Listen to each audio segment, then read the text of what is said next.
ये आधुनिक युग का दौर है। यहाँ पर हर कोई अपने काम को परफेक्ट तरीके से करना चाहता है, चाहे वो एक स्टूडेंट हो, चाहे वो एक वकील हो, या फिर वो एक्टर हो, या फिर किसान ही क्यों ना हो। स्टूडेंट भी होता है तो परीक्षा देने से पहले वो कई महीना पहले परीक्षा देने की तैयारी करने लगता है, और वहीं पर वकील किसी भी केस को लड़ने से पहले उस केस की डीप स्टडी करता है और फिर अदालत पर केस लड़ता है। और वहीं पर एक्टर किसी भी फिल्म हो या सीरियल हो, उसको करने से पहले कई बार वो ट्रेनिंग करते हैं और फिर उस फील्ड पर उतरते हैं। यहाँ तक कि हमारे देश के किसान भी अब इतना जागरूक हो चुका है कि फसल उगाने से पहले वो कई तरीके की जानकारियाँ जुटाता है, सोशल मीडिया से जानकारियाँ जुटाता है, काफ़ी किताबों से जानकारी जुटाता है, और वो हाईटेक किसानी करता है और जिससे उसको फ़ायदा भी होता है। लेकिन वहीं पर एक हैरान कर देने वाला मामला सामने आया है कि एक कातिल होता है और वो कत्ल करने से पहले 3 महीने तक कत्ल करने की तैयारी करता है, और हर छोटी छोटी चीज़ों को ध्यान में रखते हुए वो आगे बढ़ता है, यानी कि वो किसी भी कंडीशन पर कत्ल करने के बाद पकड़ा ना जाए।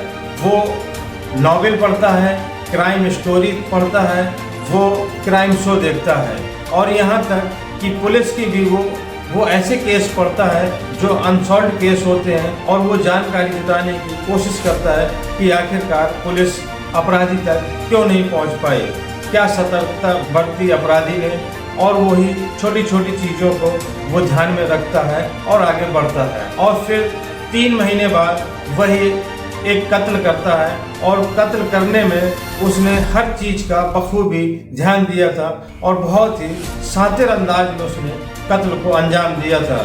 यहाँ तक कि उसने कोई भी ऐसा क्लू नहीं छोड़ा जिससे वो पकड़ा जा सके। लेकिन कहते हैं ना, अपराधी कितना ही शातिर क्यों ना हो, कोई ना कोई क्लू जरूर छोड़ देता है, और ऐसी ही एक गलती ये भी कर बैठा, यानी कि 3 महीने ट्रेनिंग करने के बावजूद भी ये एक छोटी गलती कर बैठा, और जिसकी वजह से पुलिस के हत्थे चढ़ गया। तो आखिरकार इसने ऐसी कौन सी गलती कर दी कि जिसकी वजह से ये पकड़ा गया। तो आइए जानते हैं पूरी घटना को विस्तार से। बस आप वीडियो के अंत तक बने रहें। आदाब, नमस्कार, मैं हूं नवीन खान। आज की जो सच्ची घटना की कहानी है, ये कहानी है महाराष्ट्र की। महाराष्ट्र के मुंबई के पास में एक हिल स्टेशन है माथेरान, जो कि एक ये टूरिस्ट एरिया है, और यहाँ पर कई जगह से टूरिस्ट भी आते हैं और घूमने फिरने भी आते हैं, और लोकल मुंबई के लोग भी आते हैं। ऐसे ही शाम का वक्त था, तारीख थी 11 दिसंबर 2021। एक कपल होता है, यानी कि एक लड़का और लड़की एक होटल पर जाते हैं और वहां पर एंट्री करते हैं और अपने रूम पर चले जाते हैं। अब अगली सुबह यानी कि 12 दिसंबर को चेकआउट करते समय लड़का निकल कर आता है उस रूम से और चेकआउट करके चला जाता है। जब रूम चेकआउट होता है तो आपको मालूम होगा कि वहाँ रूम की साफ सफाई करने के लिए वहाँ पर सफाई कर्मचारी जाते हैं, ताकि उसको दोबारा से रूम को अच्छे से बनाया जा सके, और दूसरा ग्राहक जब आए तो उसको रूम चकाचक मिले।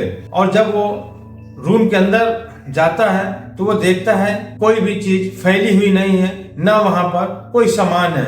लेकिन जैसे ही उसकी नजर बेड के नीचे पड़ती है तो उसकी चीखें निकल जाती हैं, क्योंकि उस बेड के नीचे एक लड़की की डेड बॉडी पड़ी थी, और डेड बॉडी वो भी बिना कपड़ों के, यानी कि उस डेड बॉडी पर एक भी कपड़ा नहीं था, और उसका सर भी कटा हुआ था, यानी कि बॉडी 2 हिस्सों में थी, यानी कि सर गायब था और पूरी बॉडी पड़ी थी। और बॉडी से ही पता चला कि ये डेड बॉडी किसी लड़की की है। जैसे ही वहां वो चीख निकालता है और जाकर अपने होटल मालिक को बताता है। जब होटल मालिक आकर देखता है तो वो तुरंत पुलिस को भी इन्फॉर्म करता है। पुलिस वहां पर मौके वारदात पर पहुंचती है और क्राइम सीन को देखते हुए वो हर पहलू पर नजर डालती है और बहुत ही बारीकी से जांच करती है।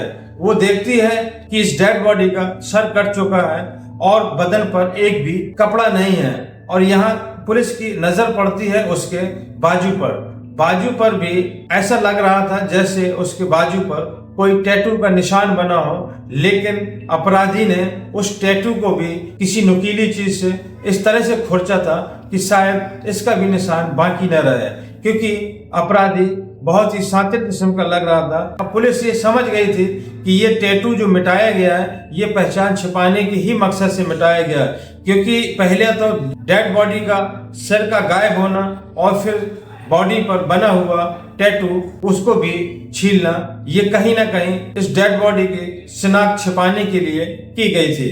अब वो आते हैं रिसेप्शन पर, एंट्री रजिस्टर को चेक किया जाता है, क्योंकि हर होटल में एक एंट्री रजिस्टर होता है और हर आने वाले गेस्ट का उस पर एंट्री जरूर होती है। जब उस कपल की एंट्री रजिस्टर में देखी जाती है तो लड़के का नाम अमजद अली होता है और लड़की का नाम रुबीना होता है और उस पर एक एड्रेस लिखा होता है। अब पुलिस तो यहाँ तक तो समझ गई थी कि जो कत्ल किया गया है और जिस हिसाब से किया गया है, इस पर कत्ल की शिनाख्त मिटाने के लिए, साक्ष्य मिटाने के लिए उसका सर गायब किया गया और टैटू भी छीला गया। इसीलिए उन्हें यकीन था कि जो इस पर एड्रेस लिखा हुआ है वो एड्रेस भी फर्जी ही होगा। लेकिन पुलिस अपनी तसल्ली करने के लिए उस लिखे हुए एड्रेस पर भी एक टीम को भेजती है और पता चलता है कि वो एड्रेस फर्जी होता है। तभी पुलिस वहां उस होटल के सीसीटीवी कैमरे को देखती है, लेकिन पता चलता है कि उस होटल पर कोई सीसीटीवी कैमरा नहीं था। इसलिए अब और भी ज्यादा ये केस ब्लाइंड हो जाता है पुलिस के लिए, क्योंकि एक तो डेड बॉडी का सर नहीं था, दूसरा रजिस्टर पर जो एंट्री थी वो भी फर्जी थी, और तीसरा जो सहारा होता है पुलिस का सीसीटीवी कैमरा वो भी उस होटल पर नहीं था। अब वो आगे बढ़ती है क्योंकि उसे कातिल तक पहुंचना था और जो आसपास के जो कैमरे लगे होते हैं उनको चेक करती है, और जब होटल के बाहर लगे कैमरों को देखती है और एंट्री रजिस्टर में देखती है जो टाइमिंग थी, उसी टाइमिंग के आसपास जब बाहर के कैमरों में देखा जाता है तो उसमें एक फुटेज दिखाई देता है जिस पर एक लड़का और लड़की उस होटल की तरफ आ रहे हैं और इन दोनों ने मास्क लगा रखा था। अब क्योंकि 2021 का मामला था तो 20 और 19 में कोरोना काल चल रहा था, इसलिए जाहिर सी बात थी कि लोग मास्क लगाकर घूम रहे थे और इस बात से किसी को कोई शक भी नहीं था, और इसीलिए वो लड़का और लड़की दोनों भी मास्क लगाए हुए थे जिस पर चेहरा नजर नहीं आ रहा था। लेकिन टाइमिंग वही थी जिस टाइमिंग पर वो लोग एंट्री किया था इस पर। अब ये लोग, पुलिस को यह अंदाजा लग गया था कि ये मर्डर 11 दिसंबर की रात और 12 दिसंबर की सुबह के बीच का ही मर्डर है। खैर पुलिस और आगे बढ़ती है और आसपास के और कैमरे को वो खंगालना शुरू करती है। तभी एक कैमरा और आगे जो मिलता है उस पर भी उसी लड़के की चेहरे पर मास्क लगाए हुए था और पीठ पर एक बैग टांगे हुए था और वो आगे की तरफ जा रहा था। अब पुलिस उसी सीसीटीवी कैमरे के सहारे अब वो और आगे बढ़ती है और कुछ दूर जाकर फिर एक कैमरे पर वो लड़का नजर आता है और वो देखता है कि एक वहीं से एक सुनसान रास्ता निकला है जो उबड़ खाबड़ है, वहां कोई जाता भी नहीं है, और वो लड़का उसी तरफ जा रहा होता है और वो सीसीटीवी कैमरे से भी ओझल हो जाता है। पुलिस को थोड़ा माथा ठनकता है और उसको शक होता है कि आखिरकार जिस तरफ ये जा रहा है इस तरफ तो ये पूरा घाटी है और वीराना है और ये बस्ती छोड़कर इस तरफ क्या करने जा रहा है। और तभी पुलिस को शक गहराता है और एक टीम बनाई जाती है और उस तरफ सर्च ऑपरेशन चलाया जाता है, ताकि शायद हो सकता है पुलिस को लगा कि शायद ये लड़की का सर फेंकने आया हो या और कुछ करने आया हो। लेकिन वो पुलिस जब सर्च अभियान चलाती है तो जब उस रास्ते से आगे जाती है तो वो रास्ता पूरी तरीके से उबड़ खाबड़ होता है और आगे रेलवे लाइन भी होती है, और रेलवे लाइन के कुछ दूरी पर एक घाटी होती है, खाई होती है जो 250 फीट गहरी घाटी होती है। और पुलिस जब वहां पहुंचती है तो देखती है घाटी के नीचे एक ब्लैक कलर की पॉलीथीन है। पुलिस को शक होता है कि हो ना हो इस पर भी कुछ हो सकता है, और जब पुलिस मशक्कत करके वो पॉलीथीन तक पहुंचती है तो देखती है कि पॉलीथीन के आसपास में खून की बूंदें पड़ी हुई थी, और जब उसको पॉलीथीन को पलटाया जाता है तो उस पर एक कटा हुआ सर निकलता है और वो सर लड़की का होता है। यानी कि पुलिस का अंदाजा सही था कि अपराधी इस तरफ आया है, शायद सर फेंकने ही आया हो। अब लड़की का सर भी मिल जाता है। लेकिन अभी भी पुलिस के सामने समस्या यही थी कि आखिरकार ये है कौन। पुलिस वहां आसपास और भी कुछ चीजें ढूंढने की कोशिश करती है कि शायद और कुछ मिले।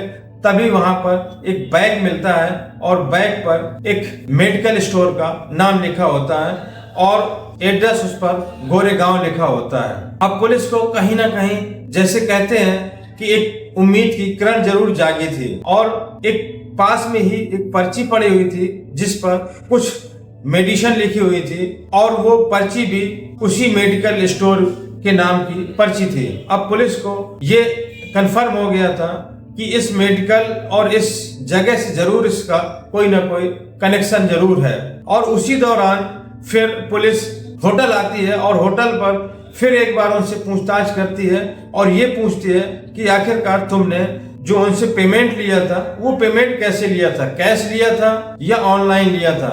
तभी वहां पर मैनेजर बोलता है कि हमने पेमेंट ऑनलाइन लिया था और लड़की ने पेमेंट किया था। जैसे ही उस ऑनलाइन पेमेंट को चेक किया जाता है तो पता चलता है कि उस पर भी जो लड़की का एड्रेस निकल कर आया वो गोरेगांव का निकल कर आया और लड़की का नाम पूनम पाल था, लेकिन रजिस्टर पर उस पर रुबीना लिखा हुआ था। यहाँ से पुलिस को एक उम्मीद की किरण जागी और गोरेगांव वो जो एड्रेस निकल कर आया था लड़की का सीधा उस एड्रेस पर पहुंचती है और उनके घर वालों से पूछती है कि तुम्हारी बेटी पूनम पाल कहाँ पर है।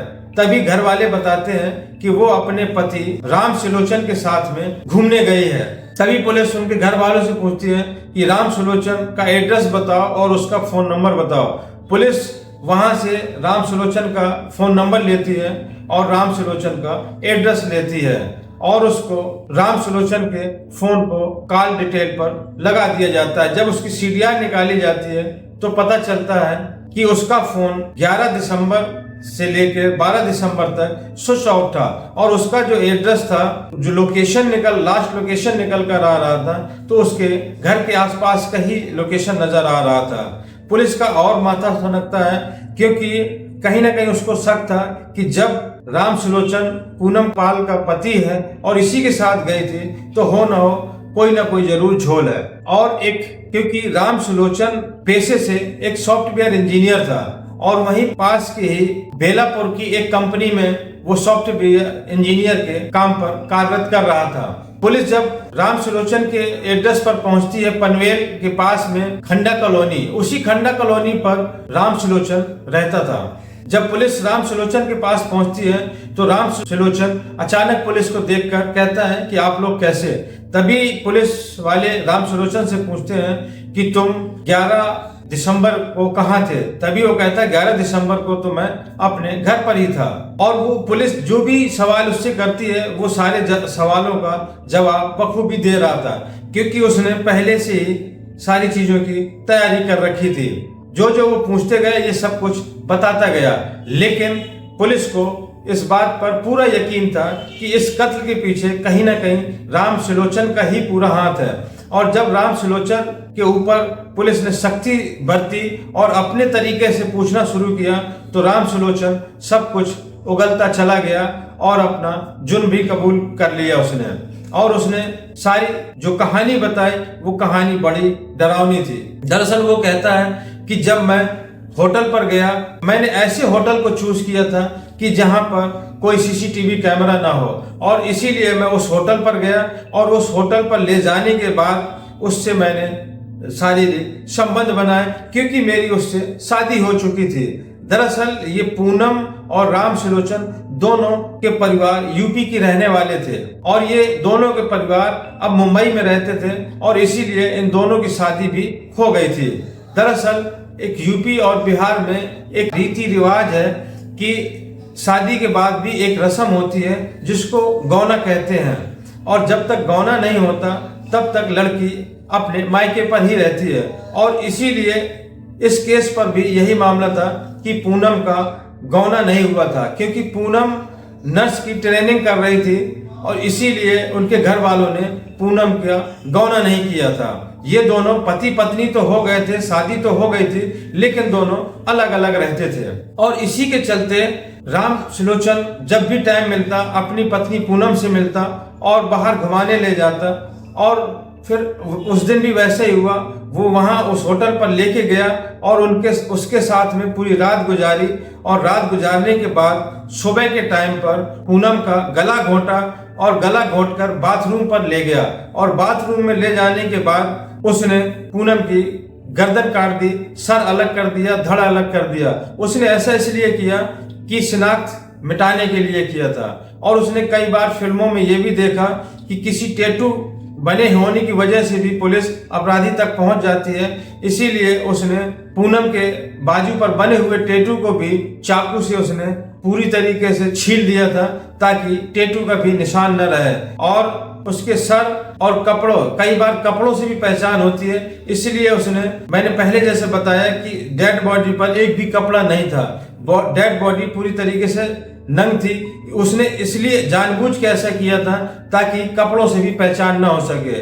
उसने एक पॉलीथीन पर कटे हुए सर को डाला और दूसरे पॉलीथीन पर उस पूनम के कपड़ों को डाला और उसी पर चाकुओं को डाला और बैग पर डालकर वहां से चला गया। और वहां जाने के बाद में खाई में उसने फेंक दिया था। उसने अब पूरी तरीके से एहतियात बरता, लेकिन कहते हैं ना कि कानून के हाथ बहुत लंबे होते हैं और वो अपराधी तक पहुंच गए। पुलिस ने राम सुलोचन से ये पूछा कि आखिरकार तुमने अपनी ही पत्नी का मर्डर क्यों किया? तुम्हारी अभी हाल ही में तो शादी हुई थी, यानी कि उनकी शादी भी 2021 मई में हुई थी, कुछ महीने पहले ही शादी हुई थी और अभी गौना भी नहीं हुआ था। और ऐसी क्या बात आ पड़ी जिससे तुमने अपनी नई नवेली पत्नी का कत्ल कर दिया? तभी राम सुलोचन पुलिस को कहता है कि दरअसल मैं अक्सर उससे फोन पर बात किया करता था और वो जिस हिसाब से मुझे बात करती, मुझे कहीं ना कहीं उसके चरित्र पर शक होने लगा था। और मैं अक्सर जब उसके फोन पर फोन करता तो उसका फोन भी बिजी रहता था, इसलिए मुझे पूरा शक हो गया था कि मेरी पत्नी चरित्रहीन है और किसी से फोन पर बात करती है। और इसीलिए इसी शक के चलते मैंने अपनी पत्नी का कत्ल कर दिया। तो दोस्तों, ये थी आज की सच्ची घटना की कहानी। ये घटनाक्रम सुनाने का मकसद किसी को आहत करना, किसी को परेशान करना नहीं, बल्कि आप लोगों तक सच पहुंचाना और आप लोगों को जागरूक करना है। और इसी के चलते पुलिस अब राम सुलोचन को जेल भेज देती है। तो दोस्तों, अगर ये वीडियो आपको अच्छा लगा हो तो ज़्यादा से ज़्यादा लाइक करें, सब्सक्राइब करें और फेसबुक पर देख रहे हो तो पेज को फॉलो करें। और दोस्तों, कमेंट देकर अपनी राय जरूर दें और जो भी आपके सुझाव हो वो सुझाव दें और ये भी बताएं कि आप ये वीडियो कहाँ से देख रहे हैं। तो मिलते हैं अगले वीडियो में नई कहानी के साथ। जय हिंद।